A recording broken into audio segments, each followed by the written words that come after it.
All right, so hourly versus flat rate. I think that flat rate sort of turns technicians into poor technicians, and they're not money sense wise, actually makes them richer, but um, they put out bad quality work. And I've worked both hourly and flat rate. Started off hourly, then went to flat rate, and I'm back to hourly again. And in the beginning, you're like, oh yeah, I'm gonna go flat rate and make a bunch of money, which you do.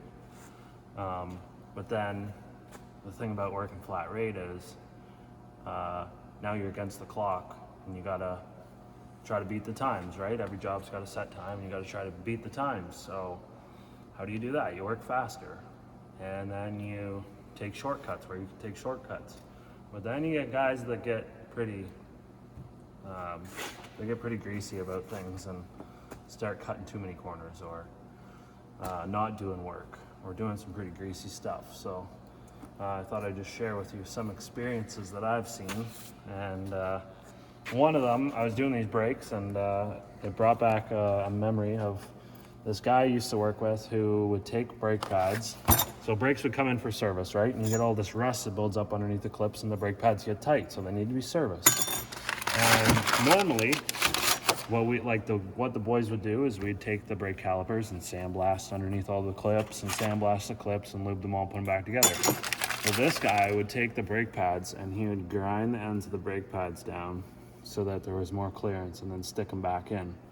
And yeah, he'd make great time doing brake services, but then the car would come back in like a year or 2 years for service, and I'd get it or somebody else would get it, and what would they do? They would go sandblast underneath the clips and put the brake pads in and take it for a drive. And if they didn't notice the brakes were clicking every time they would hit the brakes, because now you got a bunch of slop in there, the customer would almost always come back being like, yeah, my brakes are making this clicking noise. And then you got to explain like, oh yeah, there's a bunch of friggin' play in there, and like it's just terrible. Just that, and I've seen just a bunch of greasy stuff.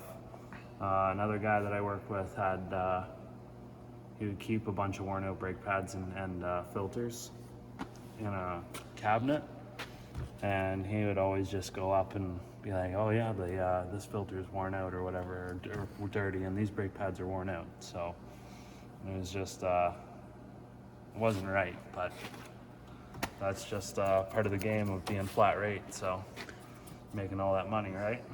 But hourly, like I say, I went back to hourly, and I make good money now. I have no complaints with that. But I've really lately, in the last year to 2 years, I've really been practicing my craftsmanship of doing a good job and getting really good at what I do. And I think that's the important thing. But it's tough. It's tough. It depends where you work, because a lot of places, if you're working hourly, a lot of places don't pay as much as they should be. That's just the way the trade is right now. And it kind of sucks. But it's tricky too to practice on your craftsmanship skills and get good, because a lot of places won't let you work overtime. You can't come into the shop whenever you want. For those dealership guys, it's the 8 to 5 life, Monday to Friday. You might go in on weekends to do some stuff if the sales guys are there or whatever, but yeah, it kind of sucks if you don't have somewhere to go and practice.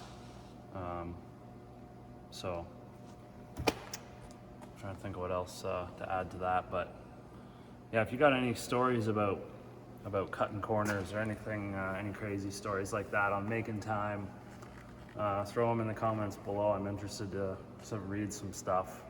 I know we used to do some stuff.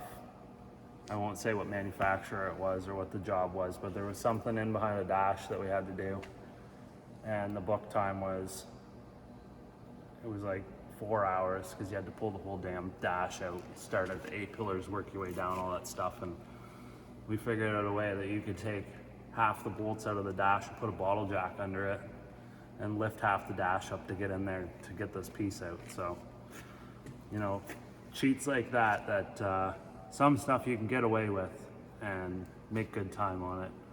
And other stuff, you know you shouldn't be doing, but you do it anyways to make the time. So, yeah, like I say, let me know if you have any stories. Throw them down below. I want to hear them.